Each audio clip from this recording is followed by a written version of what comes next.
Vamos a aprovechar este momento para que los niños vayan a su clase de escuela dominical.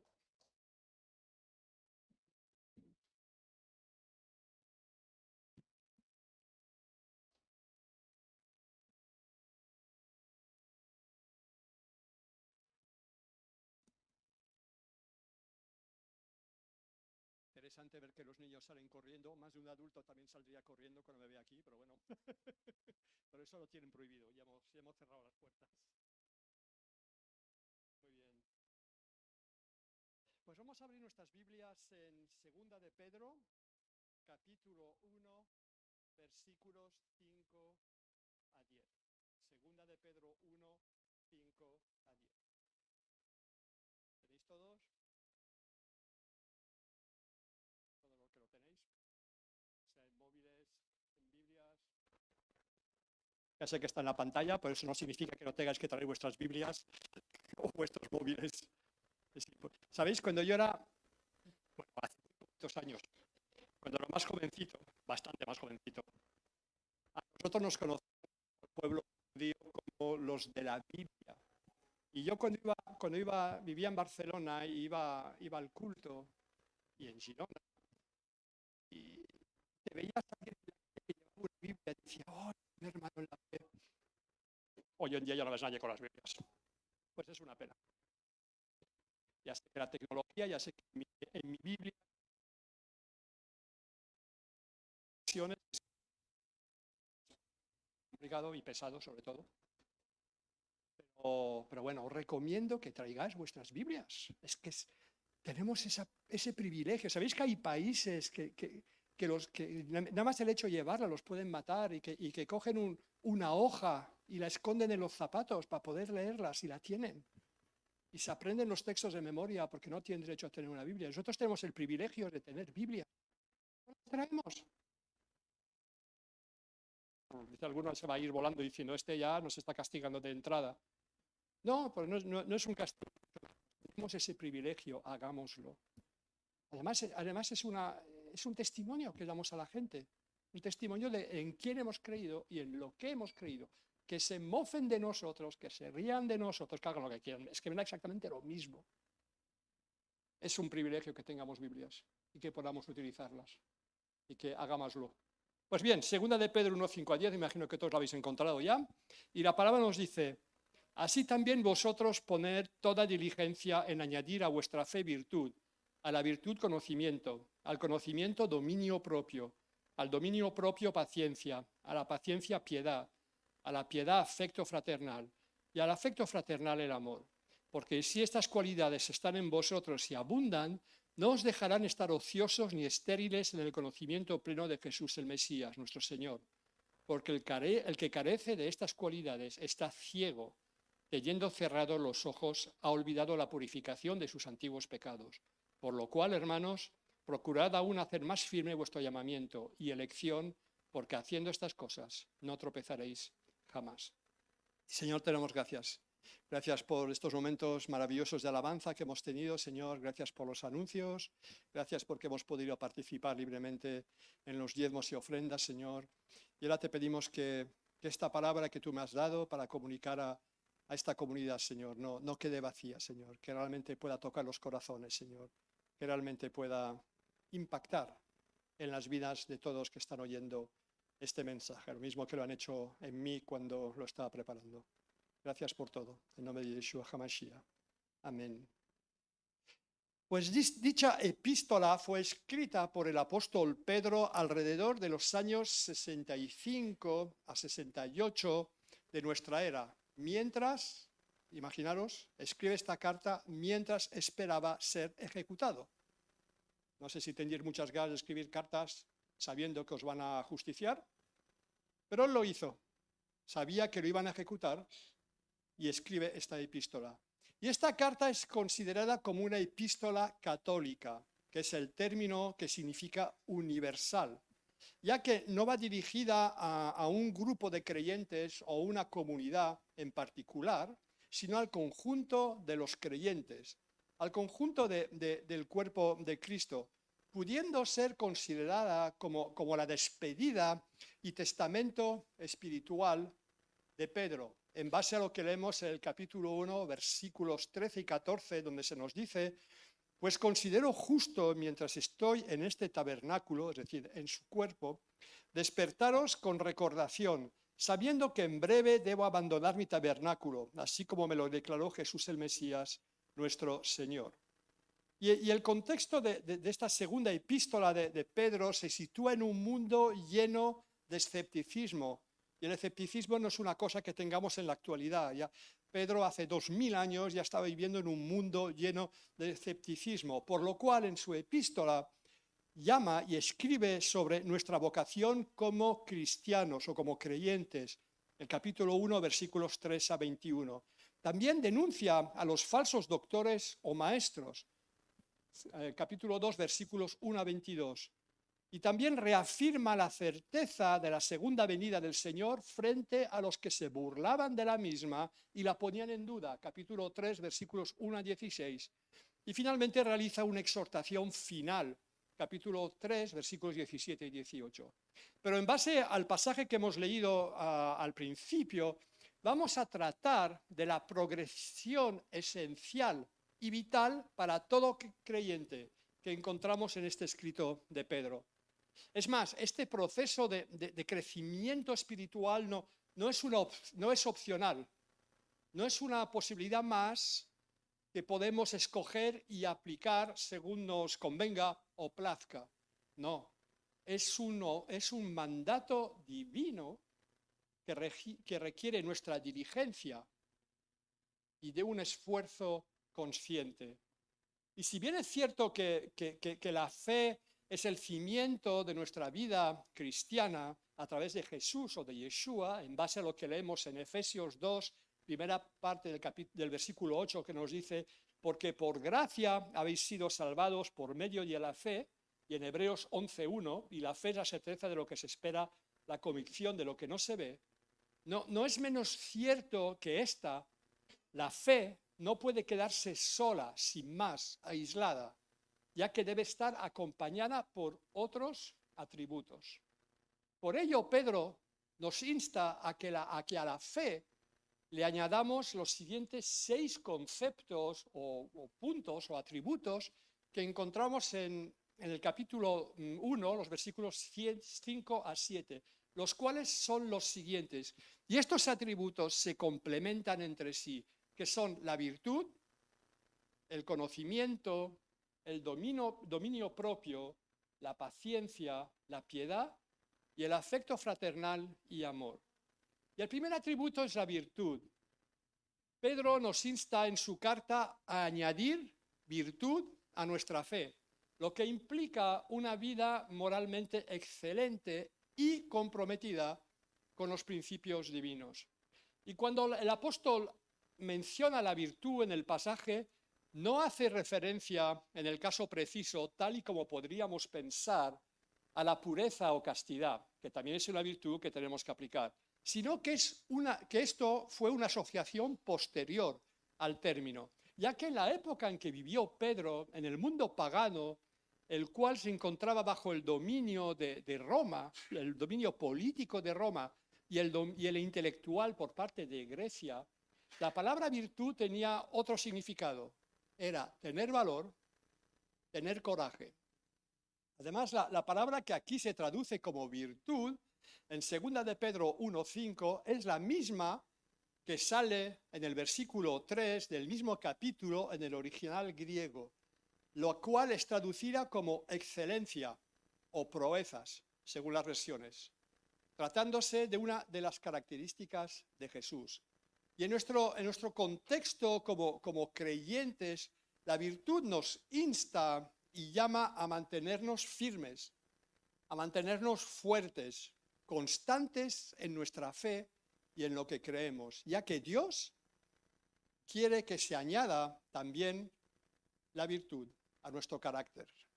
Y esta estabilidad moral es la que realmente aporta y aportará un sentido de fortaleza para todo buen trabajo u obra al servicio del Señor. Y esta virtud es la que llevó al apóstol Pablo a declarar en Filipenses 4:13: todo lo puedo en el que me fortalece. Y aquí hago un pequeño inciso. Para todos los que estáis acostumbrados a leer y recitar, todo lo puedo en Cristo que me fortalece. Pues os voy a decir una cosa. El original griego no menciona a Cristo como tal. No lo menciona por su nombre, sino que el original griego pone el que me fortalece. Lo que en el caso preciso une en una sola persona a Dios, Jesús y el Espíritu Santo, sin que esto altere el significado del versículo. De hecho, la palabra Jesús fue agregada posteriormente, pero en el original es todo lo puedo en el que me fortalece. Es decir, en Dios, en Jesús y en el Espíritu Santo. 3 en 1, 1 en 3. El atributo de la virtud también nos llama a que seamos fuertes, a que perseveremos firmes, tal y como nos dice Hebreos 12:2.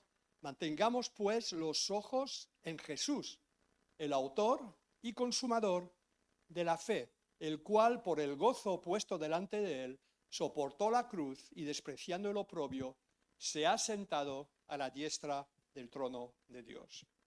Y el segundo atributo es el conocimiento.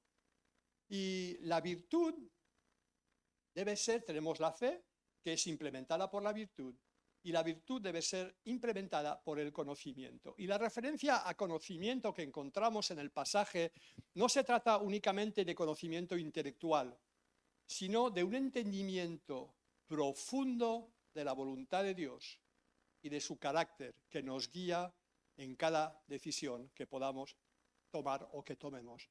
Por ello, Pedro nos insta a que, además de un conocimiento profundo de la palabra, de la Biblia, que nos ha sido entregada por Dios para que conozcamos su voluntad, profundicemos también y conozcamos los grandes propósitos y proyectos de Dios a través de la historia, de lo que Dios ha hecho, está haciendo y se propone hacer en el futuro, y también de sus planes para conseguirlo, y del papel que nos toca desempeñar a nosotros en todo ello.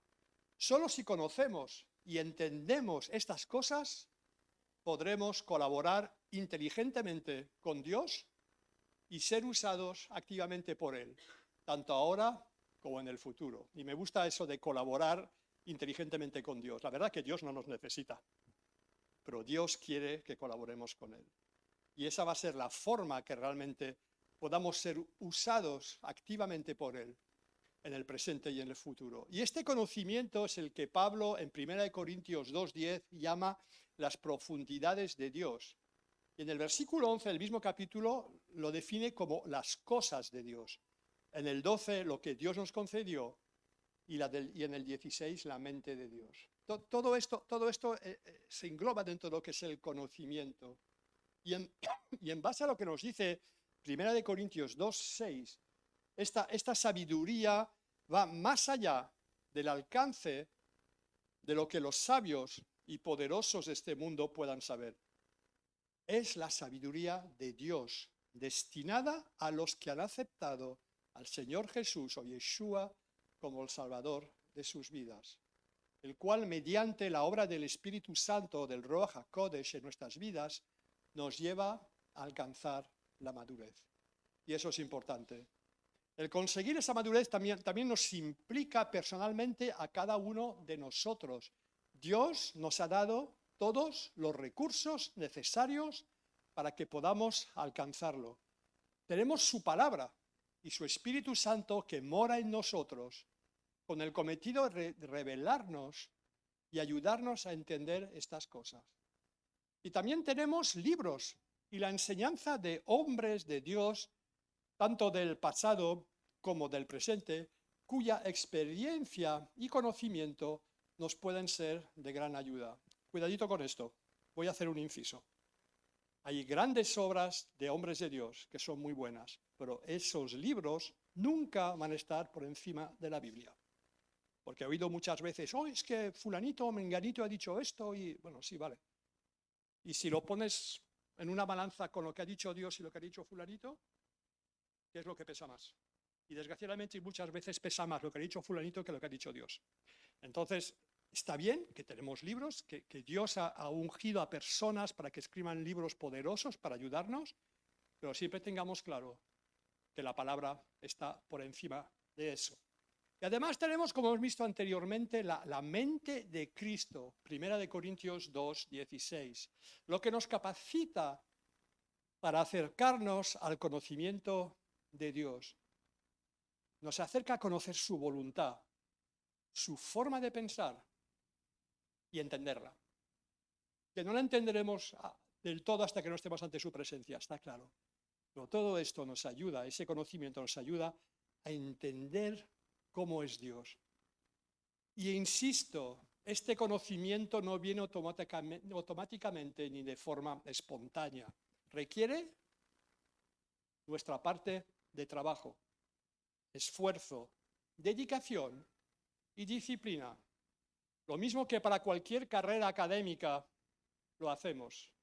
Y si en nuestra vida cotidiana estamos dispuestos a hacer tales esfuerzos, y aquí estoy hablando de todos los universitarios y a todos los que están en los institutos de cara al futuro, si estamos realmente dispuestos a obtener una titulación y esforzarnos por ella con la finalidad de que en nuestra vida laboral tengamos un buen puesto de trabajo, cuánto más, y aquí ya me refiero a todos, porque ya no se limita a ellos, cuánto más deberíamos estar dispuestos a invertir nuestro tiempo y esfuerzo para la carrera celestial, porque esta nos va a ser útil tanto en esta vida como en la futura.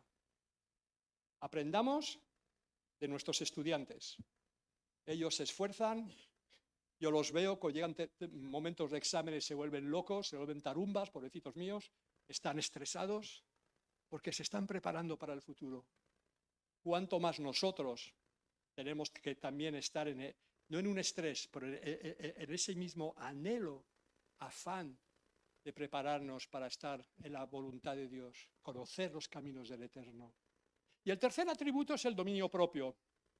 El conocimiento debe ser implementado por el dominio propio o templanza, o sea, la capacidad de controlar nuestros deseos y emociones bajo la guía del Espíritu Santo o del Ruach HaKodesh. Segunda de Pedro 1:4, en su segunda parte, nos llama a huir de la corrupción que hay en el mundo a causa de la concupiscencia. Os recomiendo que nunca prediquéis con esta palabra, porque es un trabalenguas de mucho cuidado. Concupiscencia. Pero bueno, dice lo que dice, ¿no?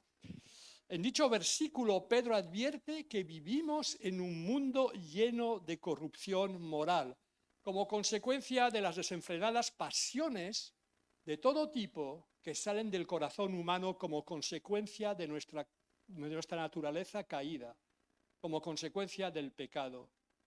Y todas estas actitudes pecaminosas o que van en contra de la voluntad de Dios encuentran libre circulación por todas las partes de este mundo que vivimos en el día de hoy. E imaginaros, Pedro escribió esto hace 2000 años y eso no ha mejorado. Seguimos igual. Hace 2000 años tenían los mismos problemas que nosotros y yo creo que los nuestros todavía son más implementados en este sentido. Y esas pasiones, esas cosas pecaminosas pueden ser tanto pasiones sexuales que descaradamente se promocionan en la sociedad en la que vivimos. Puede ser pasión por el poder, pasión por la gloria personal, por el que a mí me vean y me consideren, por las posesiones materiales o por muchas otras.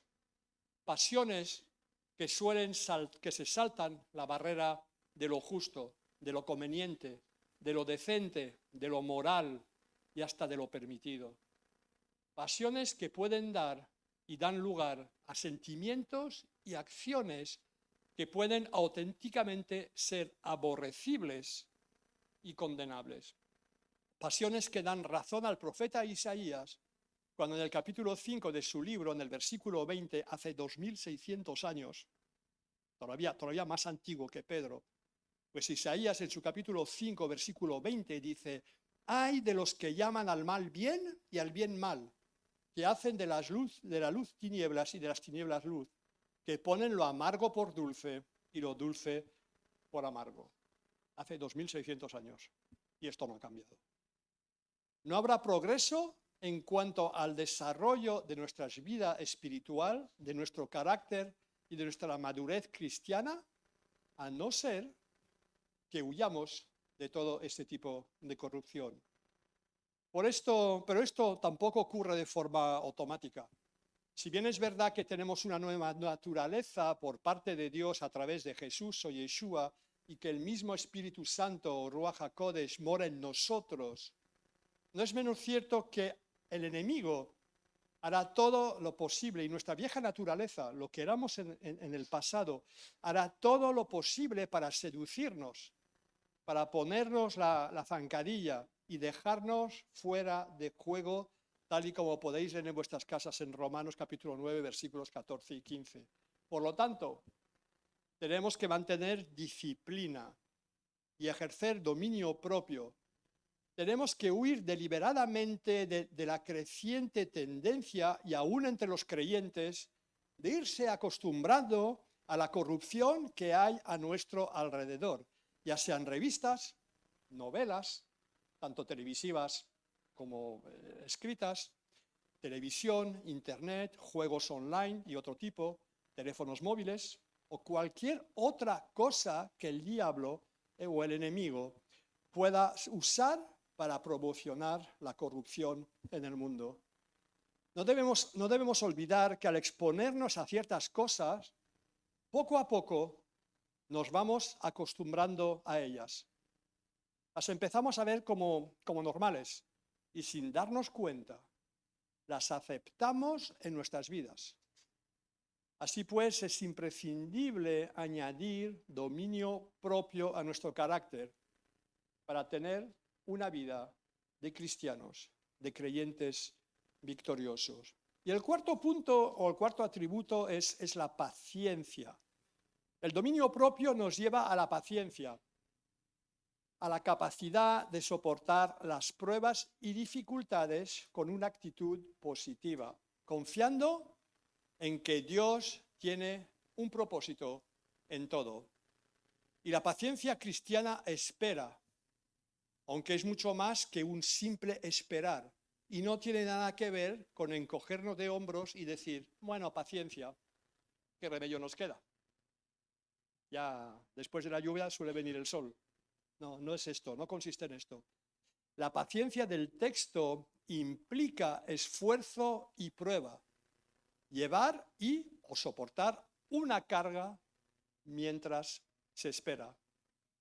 De hecho, la palabra paciencia incorpora también un concepto muy importante, el concepto de perseverancia, lo que consiste en la determinación de persistir, de seguir el camino que hemos escogido en Cristo, pese a lo que pase, y hagan lo que hagan los demás.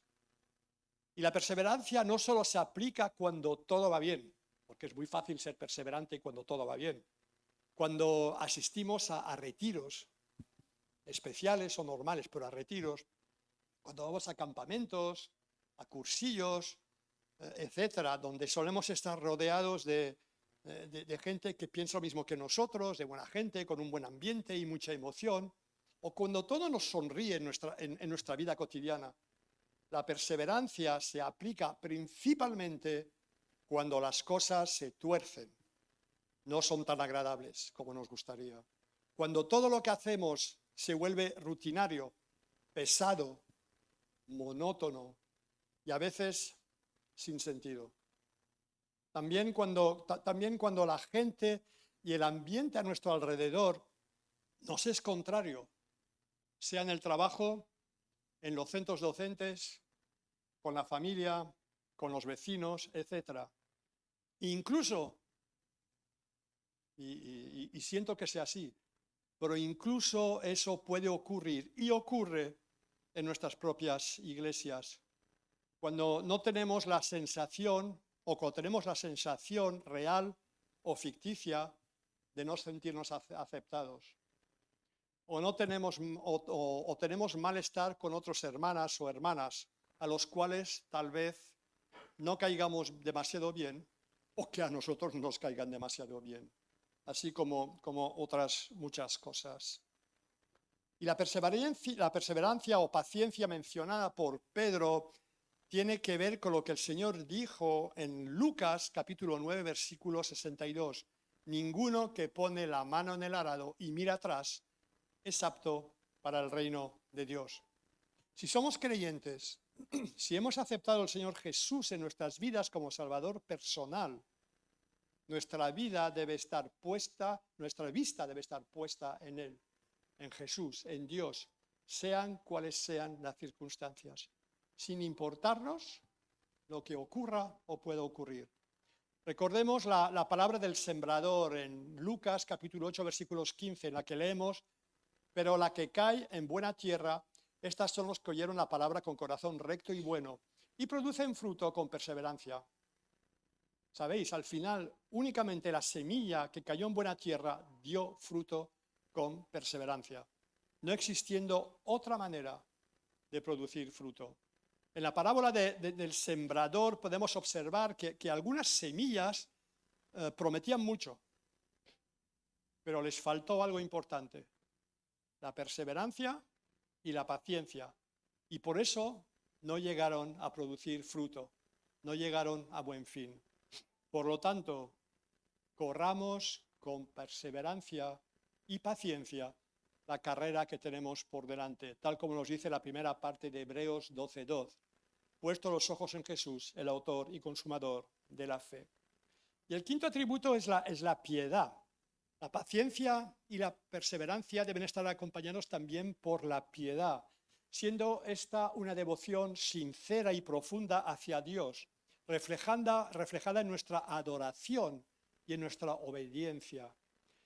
Y no cabe la menor duda que el concepto de piedad era importante para el apóstol Pedro, ya que en esta corta epístola, solo 3 capítulos, menciona la piedad 4 veces.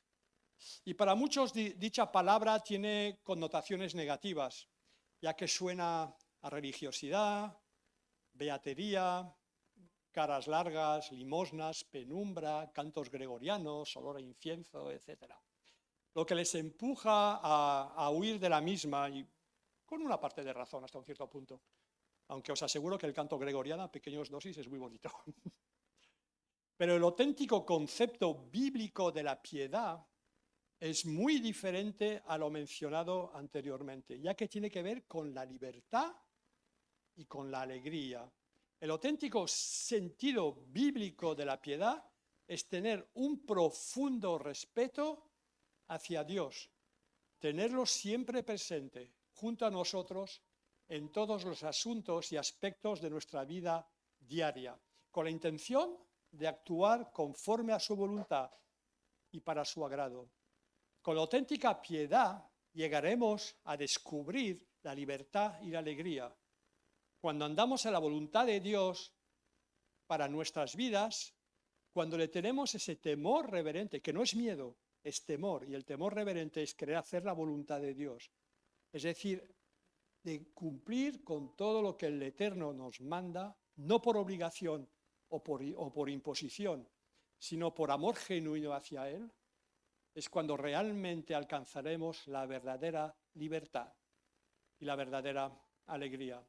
Romanos 12:2 nos dice: no os adaptéis, en otras versiones, no os conforméis al mundo, sino sed transformados por la renovación de la mente para que comprobéis cuál es la voluntad de Dios, lo bueno, lo aceptable y lo perfecto. La verdadera libertad, pese a lo que pueda decir o vendernos la sociedad en la que vivimos, se encuentra únicamente enfocada en Dios, en Jesús, en Yeshua, el cual pagó un alto precio en la cruz para hacernos libres. Jesús pagó un alto precio en la cruz para hacernos libres. Y el sexto aspecto es el amor fraternal y el amor, el afecto fraternal y el amor. Finalmente, estas virtudes que el apóstol Pedro nos refiere en su epístola nos llevan al afecto fraternal, a un amor sincero y práctico hacia nuestros hermanos en la fe. Y aunque parezca que el amor fraternal y el amor hacia nuestros hermanos en la fe sean cosas diferentes, no lo son. Van unidos de la mano y no pueden separarse el uno del otro. De hecho, en la Biblia encontramos 4 tipos o formas de amor. La primera de ellos es el eros, que es el amor romántico entre una pareja. El segundo que encontramos es el estorge, que es el amor familiar, el afecto entre miembros de una misma familia. El tercero es el amor filia, que es el amor fraternal con otras personas, es el compañerismo. Y el cuarto es el ágape, el amor divino, la caridad de Dios. Y si vamos al texto de 2 de Pedro 1:7, leemos a lo siguiente: a la piedad afecto fraternal y al afecto fraternal el amor. En el original griego de este versículo encontramos 2 de las 4 formas del amor. Concretamente el afecto fraternal, que es el filia, y el amor divino, que es ágape, por lo cual el afecto fraternal va de la mano del amor divino. Y la palabra filia como tal se refiere al amor que existe entre 2 personas, resaltando el cariño entre seres queridos y los afectos que podemos reflejar con el prójimo. Y este tipo de amor está relacionado con una poderosa unión afectiva entre las personas, caracterizada principalmente en amistades cercanas, no teniendo nada que ver con el amor que hay en una pareja, que es el eros. Por su parte, la palabra ágape refleja el amor infinito de Dios para todos los hombres, para toda la humanidad. Este tipo de amor que es el de mayor fuerza y está relacionado con el amor puro e incondicional de Dios. Un amor dispuesto a sufrir, creer, esperar y soportar cualquier cosa sin decrecer o sucumbir. El ágape es un amor enriquecedor, perfecto, absoluto, sacrificial y puro, el cual Dios tiene para su creación en general. Y por cierto, que el amor filia, es considerado también el amor más extenso de la Biblia, ya que busca promover el bienestar común, el amor al prójimo, cuidado, cooperación, compromiso y respeto con las personas cercanas, que no necesariamente tienen un vínculo familiar, porque entonces sería el amor estorge. Y este amor del Señor, este amor divino incondicional, que es el ágape y poderoso, no discrimina a nadie por sus rasgos físicos, sea guapo, sea feo. Menos mal que no discrimina, porque si no, algunos de nosotros no tendríamos nada que rascar. No discrimina a nadie por razones étnicas, raciales, amándonos a todos por igual. Y sin lugar a dudas, cuando Pedro escribió este versículo, tenía en mente el episodio que encontramos en el Evangelio de Juan, capítulo 21, versículos 15 a 17, que es una de las últimas lecciones que Pedro aprendió del Señor antes de su partida de este mundo. Y allí Jesús le preguntó 2 veces seguidas si le amaba con ágape, siendo Pedro honesto en su respuesta, contestándole que él tenía filia hacia él. Y Jesús le volvió a preguntar una tercera vez, y esta vez le preguntó si él tenía filia. Y entonces Pedro se entristeció por ello, siguió siendo honesto y realmente reconoció que su amor por el Señor era deficiente, que únicamente era un amor filia, no pudiendo utilizar la palabra ágape. Aunque después de la ascensión del Señor aprendió realmente a amarle con el amor ágape. Y como creyentes en Yeshua o en Jesús debemos tener ese amor fileo hacia los demás, ese amor hacia nuestros hermanos en la fe, deseando lo mejor para ellos, velando por su bienestar, estando dispuestos a darlo todo por ellos y viéndolos, y eso es importante, viéndolos como Cristo los ve y no como nuestros ojos nos los hacen ver en muchas ocasiones, con sus defectos, al igual que los que tenemos nosotros, y muy probablemente menores que nuestros defectos. Pero los vemos con nuestros ojos, con unos ojos que no tienen ese amor filia, ¿no? Y si vemos a nuestro hermano en la fe con el amor filia, ya no habrá lugar para la crítica, ya no habrá lugar para la murmuración, para el malestar y un largo etcétera. ya que los veremos a nuestro hermano y a nuestra hermana, ¿cómo? Como el Señor, como el Eterno los ve. Y no tiene nada que ver como el Señor ve a un hermano o una hermana, a como lo podemos llegar a ver nosotros. Y esto será una de esas evangelizaciones silenciosas, sin abrir la boca, pero que impactará a los que todavía no han tenido un encuentro personal con el Señor Jesús, tal y como leemos en Juan 13:35. En esto conocerán todos que sois mis discípulos, si os tenéis amor unos a otros. Además, 1 de Juan 4:20-21 nos advierte que si alguno dijera amo a Dios y aborrece a su hermano, es mentiroso, porque el que no ama a su hermano a quien ha visto, no puede amar a Dios a quien no ha visto. Y este mandamiento tenemos de parte de él: el que ama a Dios, ame también a su hermano.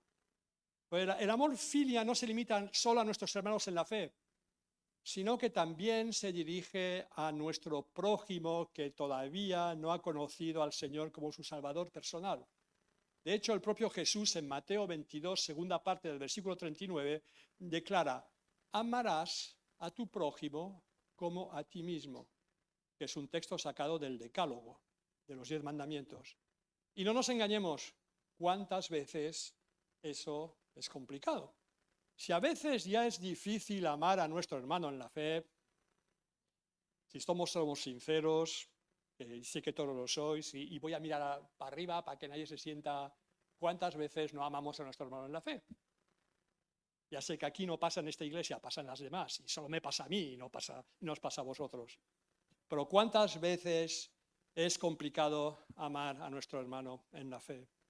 ¿Cuánto más a aquellas personas que no comparten lo que creemos y que en no pocas ocasiones pueden hacernos la vida imposible, sean amigos, familiares, colegas de estudio o trabajo, jefes, etc. Pero el mandamiento de Jesús está allí e es inmutable: amarás a tu prójimo como a ti mismo. Y esto nos lleva al amor ágape, el amor divino, el amor incondicional de Dios hacia la humanidad. Ese amor que debemos agregar al filio, ese amor que debemos hacer crecer en nuestras vidas, en nuestro ser, en nuestro día a día. Realmente fue ese amor ágape que empujó a Jesús o Yeshua a venir a la tierra para cargar con nuestras culpas, nuestros errores, nuestros pecados, y los cargó en la cruz para reconciliarnos con el Padre, para reconciliarnos con Dios, para que podamos ser alcanzados por la salvación. Este amor ágape es reflejado en 1 de Juan 4:8, donde se nos dice un versículo que todos conocemos, que muchos tenemos en nuestras casas, y nos dice: Dios es amor. Y esta es la característica esencial de Dios, el amor ágape. Y ese amor ágape es lo que vemos reflejados en Juan 3:16, famoso versículo: porque de tal manera amó Dios al mundo, que dio a su Hijo unigénito, para que todo aquel que en él crea no se pierda, mas tenga vida eterna. Y en 1 de Juan 4:9 nos dice: en esto fue manifestado el amor de Dios en nosotros, en que Dios envió al mundo a su Hijo unigénito, para que vivamos por medio de él. Y por ello, y en base a ello, si todavía no has entregado tu vida al Señor Jesús, si todavía no lo has dejado entrar en tu vida, no dejes pasar este momento. Y cuando hablo de esto, no estoy hablando que intelectualmente reconozcamos que Jesús es nuestro Salvador. Me estoy refiriendo a que realmente lo dejemos entrar en nuestra vida, que le abramos la puerta de nuestro corazón.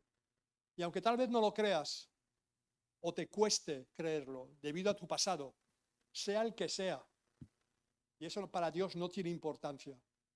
Dios te amó, te ama y seguirá amando con ese amor ágape. Y Él quiere que le entregues tu vida para que puedas gozar, ¿sabes de qué? De plena libertad. Y para nosotros, los que ya hemos recibido a Jesús o Yeshua en nuestras vidas, tengamos presentes lo que nos dice el apóstol Pablo en Romanos 5:8. Y la esperanza no será avergonzada, porque el amor de Dios, el ágape de Dios, el amor ágape de Dios, ha sido derramado en nuestros corazones por el Espíritu Santo que nos fue dado. Y este tipo de amor con el cual Dios quiere que nos amemos, que le amemos a Él, ese es el amor que producirá en nosotros lo que podemos leer en Mateos 22, 37. Amarás al Señor tu Dios con todo el corazón y con toda tu alma y con toda tu mente. También forma parte del decálogo, de los 10 mandamientos. Y como conclusión, si unimos a la fe estos 6 atributos de 2 de Pedro 1, 5 a 10, que es virtud, conocimiento, dominio propio, paciencia, piedad y afecto fraternal y amor, tendrá como resultado en nuestras vidas lo que podemos leer del versículo 8 de este capítulo 1 de 2 de Pedro. Porque si estas cualidades están en vosotros y abundan, no os dejarán estar ociosos ni estériles en el conocimiento pleno de Jesús, el Mesías, nuestro Señor. Que el Señor os bendiga. Señor, te damos gracias porque hemos podido compartir tu palabra en esta mañana, Señor. Gracias porque sé y estoy convencido que no vuelve vacía, Señor, porque tu palabra nunca vuelve vacía, Señor. Y te damos gracias por esta reunión que hemos tenido en el día de hoy, Señor. Gracias porque hemos podido alabarte, hemos podido gozarnos ante tu presencia, Señor. Hemos podido escuchar lo que tú querías comunicarnos a través mío, Señor. Y, Señor, te ponemos ante ti y te entregamos esta semana, Señor. Te entregamos todo lo que tú vas a hacer en ella, Señor. Y que realmente podamos en esta semana hacer nuestro lo que hemos visto hoy, Señor. El amor filio hacia los demás, Señor, y también el amor ágape hacia ti, Señor. Gracias por todo. En nombre de Yeshua HaMashiach. Amén. Que el Señor nos bendiga.